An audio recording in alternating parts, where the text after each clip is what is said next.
O herifle evli olmana nasıl katlandın biliyor musun sen? Çünkü o herif yoktu. Seni görmüyordu, sesini duymuyordu. Sen ona lahana sarması etmiyordun. Senden başka kimseye lahana sarması etmeyeceğim. Ne oluyor? Paltonu al gel. Herkese merhaba arkadaşlar, kanalıma hoş geldiniz. Taşacak Bu Deniz dizisi yeni bölümünde Hicran'ın Adil'e yardım etmesi damga vuracak. Hicran'ın bunu yapması sebebi Zarife ve Gazip'e duyduğu ilgiydi. Zarife, Şerif'i saf dışı bırakıp Oruç'u başa geçirmek isteyecek. Şerif'in hamlesi ise Zarife'ye bebek mevzusundan olacaktır ve bebeği birlikte sattığımızı Adil'e söylerim diyecek.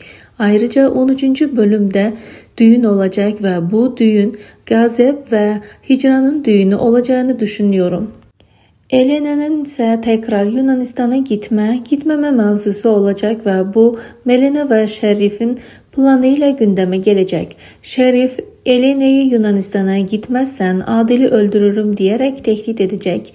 Bence Yunanistan'a tekrar gidebilir ve Oruç Elena'yı tekrardan getirebilir. Oruç ve Elena kavuşması ihtimali şimdilik yoktur.